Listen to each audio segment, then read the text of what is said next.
Welcome to Israel, Islam and End Times. My name is Daniel Seckham. I'm the founding director of the ministry. It gives me great pleasure to introduce to you my next guest to be interviewed.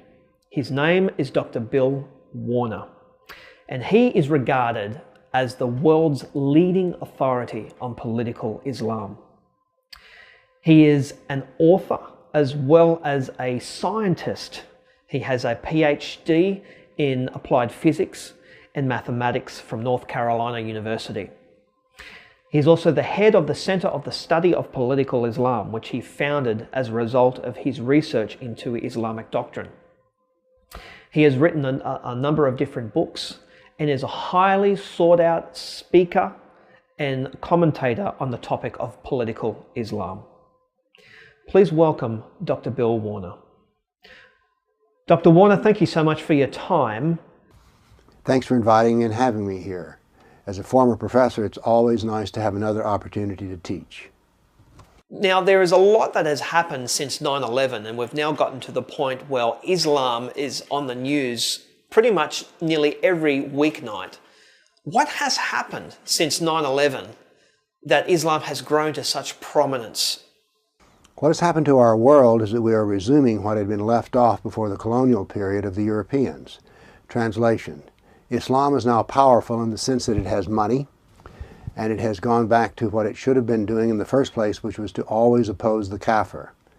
We have to understand that the relentless quality of Islam was brought to us by Muhammad.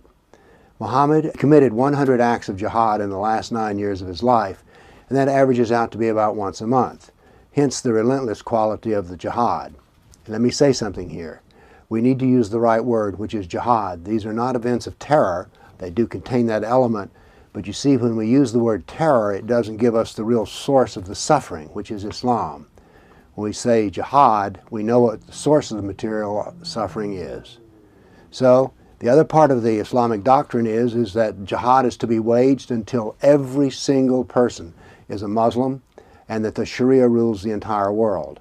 So we have money, we have a charge to conquer the world, and so Islam is back at it. We just had a brief respite when the colonial powers were in the Middle East. They're rich enough to wage war, and that's what they're doing. And by the way, in speaking of waging war, let me point this out. The war of the sword and the bomb and the bullet is the least of our problems. The real waging of war is being done in our schools and our churches, our institutions, our political organizations. The real war, the real jihad, is the jihad of the pen, that is by writing, jihad of the sword, which is not as important, although it's spectacular, jihad of the mouth and speech, and jihad of money. And so it's the jihad of speech, money, and writing that's the real important jihad. Let's talk about trajectories. Where do you see Europe in the near future? I mean, when you consider the hundreds of thousands of Muslim refugees that have been pouring into Europe, with especially the liberal countries such as Belgium, Sweden, Germany, what kind of a Europe will we expect in the near future? And would we expect some of those countries to actually even fall to Islam in the near future? What are your thoughts on that? First, I hear this kind of question a lot about, well, is it near the end? Look and see what's happening. Even in a country with a lot of Muslims in it, the kafirs, the non-believers, the infidels, are in a great majority. The problem is not the quantity of Muslims coming in. The problem is that Europeans, like those in America, have sort of lost the will to win. If we want to win, and that's the most important part of the fight, then we can win. So all of these nations, it's possible to turn it around. History is a nonlinear affair. It doesn't just go steady, steady, steady. It goes up and hits ceilings, and then suddenly things change. So we're nowhere near the end here. This is a 1,400-year struggle, and if we will ever engage in the fight, we can win. But first we have to engage. Let me make this point again. Winning this war does not depend upon the strength of the Muslims. It depends upon our willingness to fight. If we're willing to defend our civilization, and this is a civilizational war, we can win, and we can win easily. We have two enemies here. We have the far enemy, which is Islam, and then we have the near enemy, which are the apologists for Islam. The way we win this war is to not worry about the Muslims. We need to worry about those apologists who are non-Muslims, who are making the way easy for Islam. Let me give you an example. Here in Tennessee, the textbooks in the 7th grade of grammar school now are written basically by Islam. But the Muslims wrote the material, but it was non-Muslims, Kafirs, who run the textbook companies who put it in, and it was non-Muslims, Kafirs, who decided that they wanted to do the textbooks this way. So we have to understand that it is the apologists for Islam who are the real problem, and they're the ones we need to deal with. Now there's an upside to this, by the way. Most people don't know many Muslims, and if they do, they either don't think about it or they're afraid of them. Well, since here in Nashville, Tennessee, one of the apologists for Islam who's doing the most to advance Islam is a Methodist minister, a Christian clergyman, then my goodness, why do I have any fear to go deal with a Methodist minister? Who's afraid of them?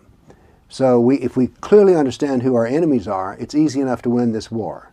You have referred previously in some of your talks to the law of Islamic saturation.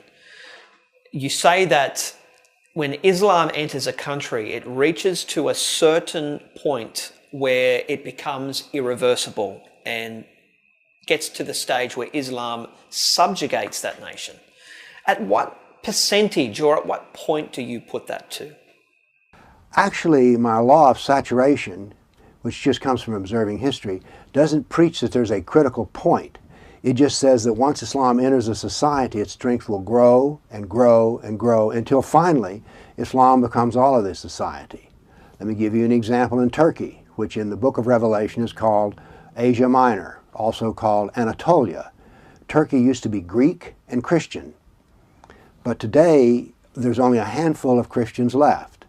So it took centuries to do this. So the law of Islamic saturation predicts the end of, well, it'll be the complete end of Christianity in Turkey within another 100 years. I think it's 0.3% of Turkey is still Christian, and that will all go away. So it takes centuries, but in the end, Islam dominates and wins all, except there's been 2 times in history in which the Kafirs decided, no, we're not going to stand for this. It happened in Spain. It took the Christians in Spain 700 years, but they finally drove the Muslims out. And it happened in Europe.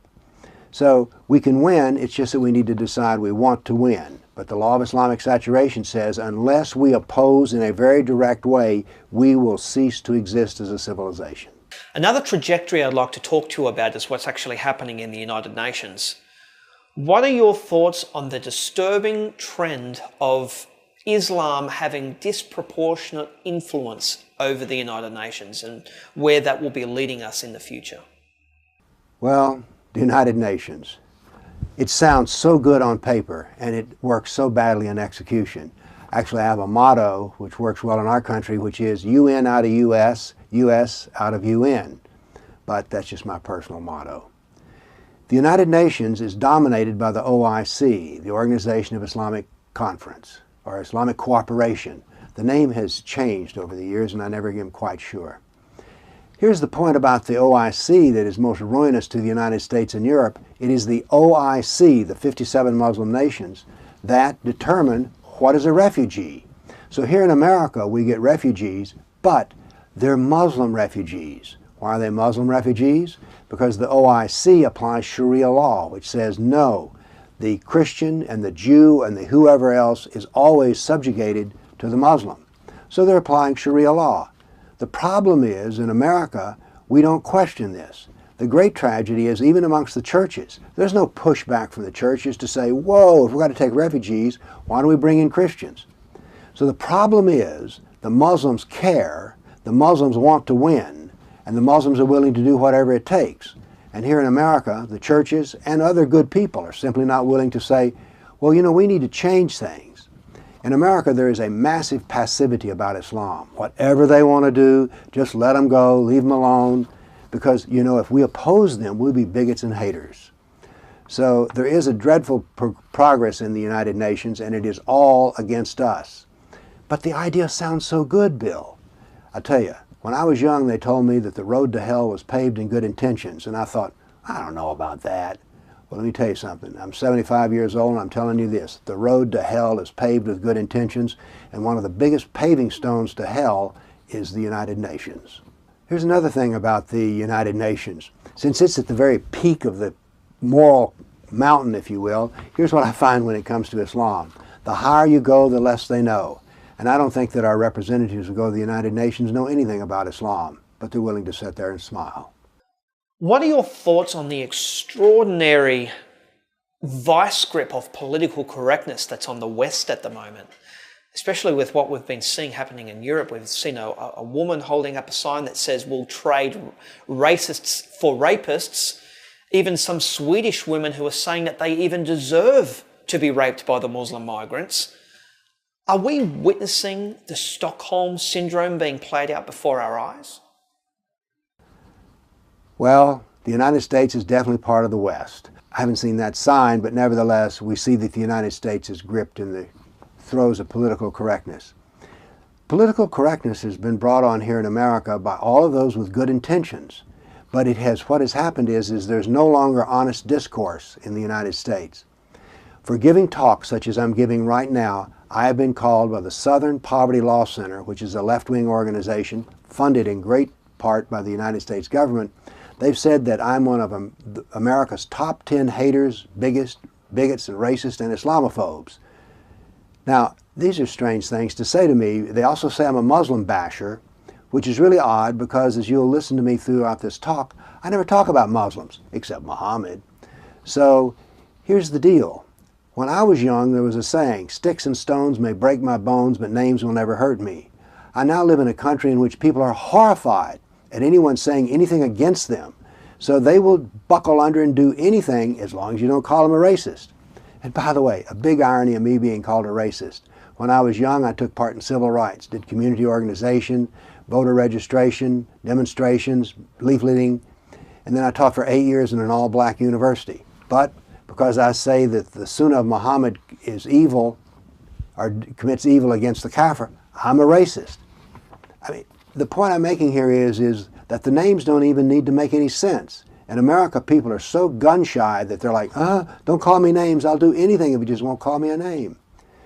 Political correctness is destroying critical thought.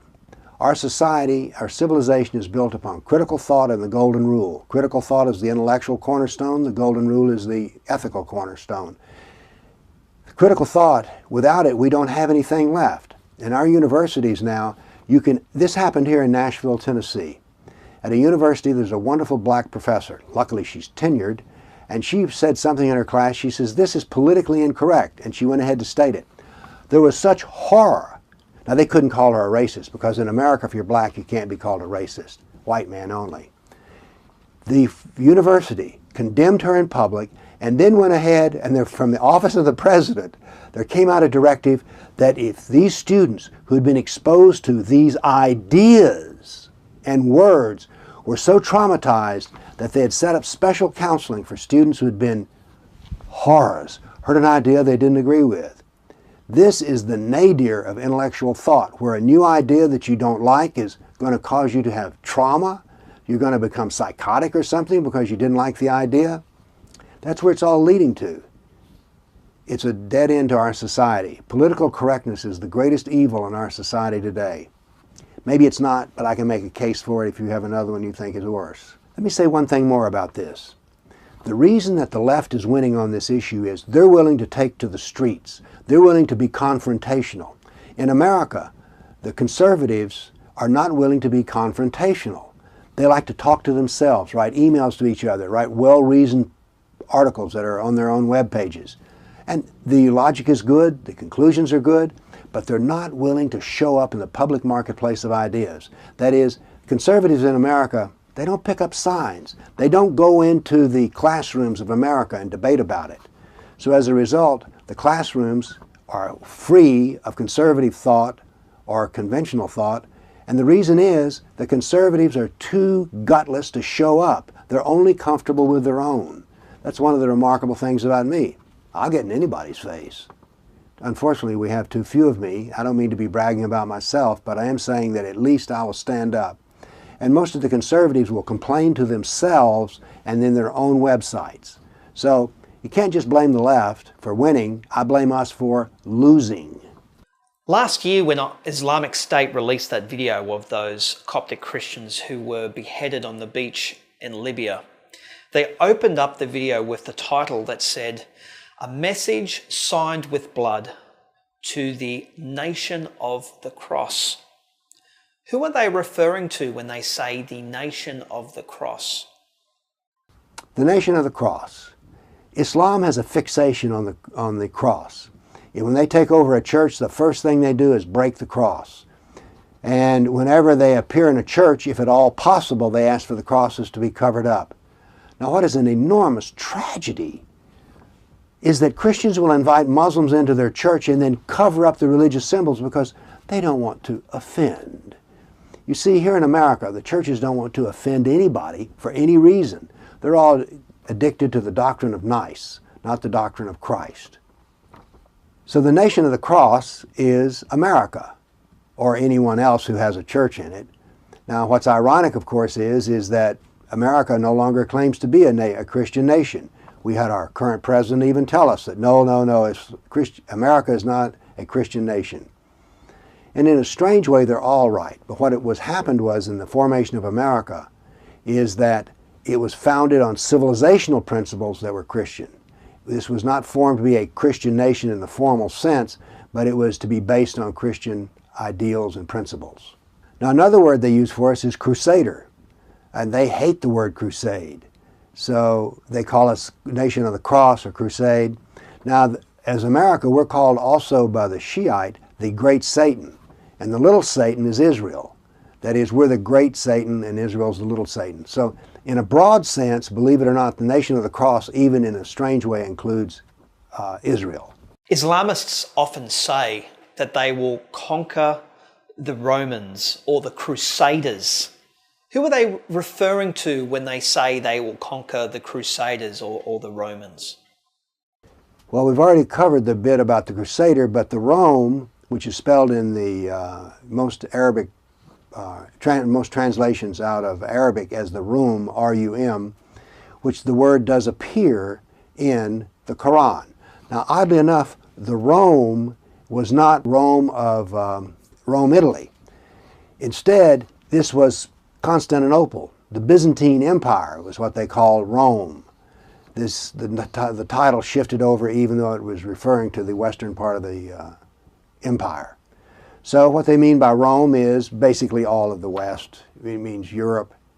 So that's what Rome means. And of course, it occurs in the Quran, so that strengthens the use of it. Dr. Warner, how does Islam define a Christian? What constitutes a Christian in their eyes? This question is very interesting because Islam has done something which Christianity has never been able to do. Islam unifies Christianity. Anyone who believes that Jesus is the Son of God is a Christian. End of question, end of analysis. Doesn't make any difference whether you're the Pope or a preacher. Just simply makes no difference. So in its own odd way, Islam has accomplished what Christians have never been able to do. There's only one church, and that's the one that believes in Jesus. And they're to all be taken down and destroyed. In America, the progressive churches are willing to accept the fact that there is a Christ figure, sort of character really, in the Quran is saying, oh, see, they may not be able to see all Christians as one, but they're willing to say to the Muslims, oh, you and us, we're one because you also believe in Jesus. Well, there is no Jesus in the Quran. Let's make that very clear. There's a character called Isa, E-S-S-A or I-S-S-A, which is sort of a pseudo-Jesus. But for the Christians who are progressives, that's entirely enough. Even though the pseudo-Jesus was not even the Son of God, was not crucified, did not die, was not resurrected. And the Isa, his purpose in the Quran is to tell the world that Ahmed is coming. So even though the Jesus is a totally fake Jesus, in America, the progressive churches are willing to say to the Muslims, oh, this is wonderful. You believe in Jesus, we believe in Jesus. Why, we're practically brothers. But like I say, they don't consider themselves brothers with the churches they disagree with, but only the Muslims who tell them a beautiful lie. It has been said of Islam, particularly political Islam, that it is communism with a God. Do you agree with that statement? What similarities are there between communism and political Islam? Well, I've said that Islam is communism with a God. And when I went to Europe, I was just interested to see that in the former Soviet bloc, in places like Czech, they say the same thing. If we had the jackboot of the Soviets on our neck for years until we finally threw them out, now we have a new communist come in, but they have a God and they're more powerful than communism without a God. And I think their insights are very good here. Now, one of the things they share, by the way, is the fact that communism sees itself as a world-dominating system, as does Islam.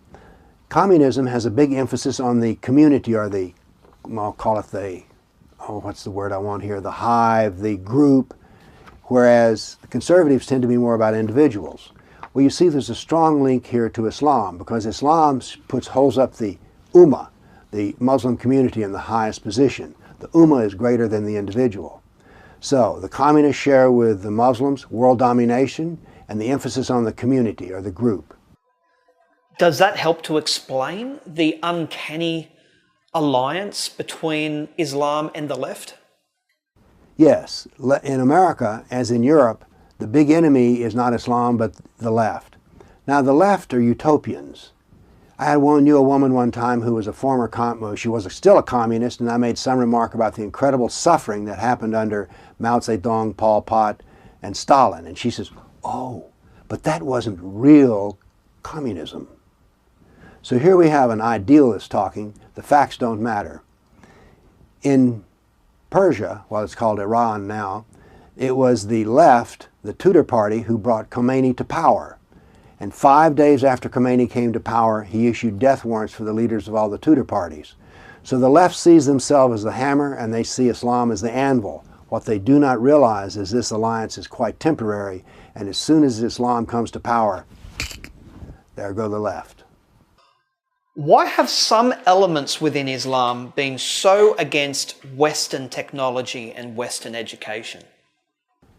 Well, now this question is sort of half right. There are many Muslims who are not at all against education. Now, they have trouble with it because, you see, our education used to be based on critical thought. And, for instance, in science, we have the laws of nature and cause and effect. Islamic doctrine does not obey cause and effect. And as a matter of fact, it says there are no natural laws, because if there were, they would tie up the hand of God. So many Muslims are well educated. Now then, having said that, let me say there's another trend within Islam. And by the way, Islam is very dualistic. I don't really know of anything that doesn't occur in two forms that contradict each other. I call this Islamic dualism. So while there are some Muslims who are quite well educated, I mean, who do you think is working on the uranium bombs, the atomic bombs for Pakistan? So they need higher education. And by the way, as in dualism, there's always an argument. One of the hadith from Muhammad said, seek knowledge no matter where you have to find it, go to China if necessary. Well, so that's educate yourself as you need to get educated. But the Quran is supreme of all knowledge, so anything that contradicts the Quran cannot be used in education. So there are also Muslims who are very strict, who maintain, for instance, Islamic State is using modern technology, but in the schools they run, you only get to be taught Sharia, memorize the Quran. So they have very ambiguous and contradictory attitude. We need the technology to kill the kafir, but on the other hand, to our own children, we want to teach them nothing but the Sunnah and the Quran. So you're half right. Some of them do argue with modern education, and others say, no, we need it to beat the kafir, and also just to lead a regular life. You have to understand that Muslims are like a lot of other people, Christians, Democrats, Republicans, or whatever. They may say they're with a certain group, but that doesn't mean they really run their life 100% according to that group.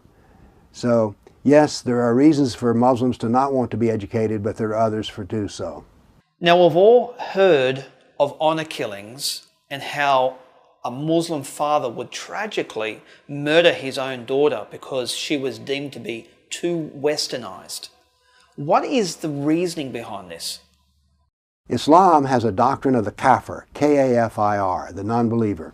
And I always use the word kafir because that is the word the Quran uses. It's also the word the Muslims use. They don't really call us infidels or non-Muslims, they call us kafir. Because you see, Allah hates the kafir. Over half of Islamic doctrine is the doctrine about the kafir. So it's overwhelmingly important. But anyway, so the kafir is despised, hated, and maligned. The kafir can be terrorized, killed, raped, enslaved. The kafir is lower than an animal. So, since the West is composed of kafirs, if your daughter becomes too westernized, that means she's becoming too kafirized. Now there's a hadith in which it says if you get too close to the kafir, and by the way there are 12 Quran verses which says the kafir is never the true friend of the Muslim, or at least the Muslim's never the true friend of the kafir. So Islam rejects in its entirety that there is any good in the kafir. So you look and you see your daughter's wanting to wear Western blue jeans, she wants to listen to Western music. Well, there's nothing worse than the kafir. So as a result, it's only necessary, since she brought shame to the family, that you regain your honor with the blood sacrifice of killing her. Shame on our societies are dreadful. Just a flat statement. Dr. Warner, why is Islam so preoccupied with the city of Jerusalem? It's almost come to a point of obsession. Why is that the case? The obsession with Jerusalem starts with Muhammad's life. There is what's called the night journey, which is referred to in one verse in the Quran. And in the night journey, Muhammad is awakened in the middle of the night by the archangel Gabriel. Well, I don't know whether you call an angel he or she. The angel kicks his foot 3 times to wake him up. So he gets up in the middle of the night, they go outside, and here's this miracle creature called Barak, which is sort of a horse or a mule with wings on its feet, and it has the remarkable quality of every time it takes a stride, it puts its foot on the horizon, and so it advances very fast. So, Muhammad goes to Jerusalem. Well, what it really says is the Far Mosque, but this is interpreted as being Jerusalem. There's a whole issue there to the side. So a golden ladder is raised to heaven, and they go up, and Muhammad goes through the 7 levels of heaven. He sees Adam, who's looking at souls who are newborn. He works his way up. He says, by the way, as he goes through the different heavens and meets the different prophets, that the prophet he most resembles is Abraham. Gets all the way up to Moses, who's in the 7th heaven. There he goes to see Allah. And there's a going back and forth about how many times a Muslim should pray, which starts out with 50. When he comes back down, Moses said, how many times did he say for you to pray today? Well, he said 50. He says, oh, 50's too much. Your people are not strong enough for that. Go back and get a better deal. So they go back and forth until finally Muhammad comes down with 5 prayers. And Moses said, that's still too much. Go back and get him down to 3. Your people can do 3. But Muhammad was too embarrassed to go back and haggle with Allah anymore. The point is that this, and by the way, his wife said he never left the house that night. So when he came back and told the story, this dream represents the only claim that Islam has on Jerusalem.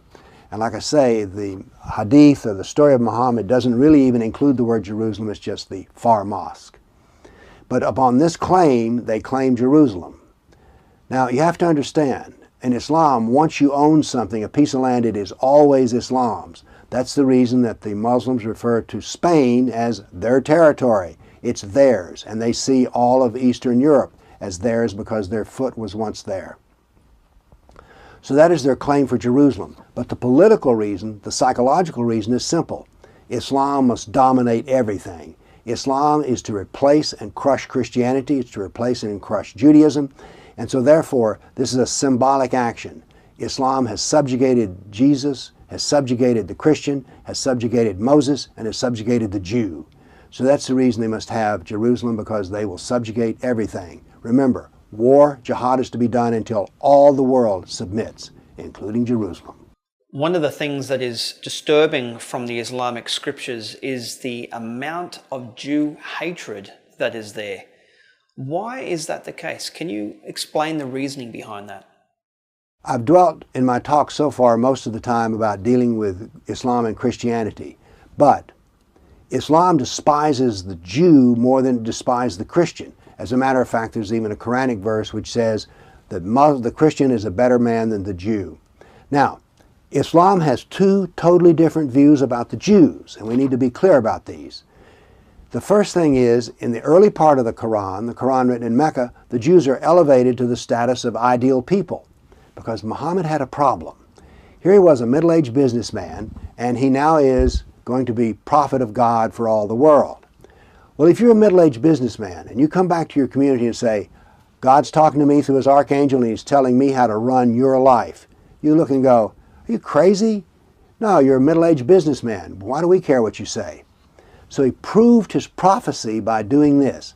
You see, the Archangel Gabriel is speaking to me. The Archangel Gabriel is the same archangel that gave the laws to Moses, the Psalms to David. So therefore, it's the same archangel, the same Jewish angel, if you will. So therefore, Muhammad had proved himself by saying he was the last in the lineage of the Jewish prophets. So therefore, the Jewish prophets are good people. David, Musa, Moses, Solomon.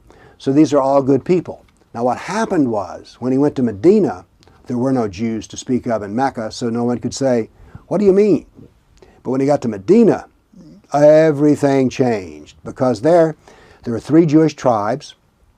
They comprised half of the population of Medina, and they looked at at Muhammad and said, you are not the prophet of our God.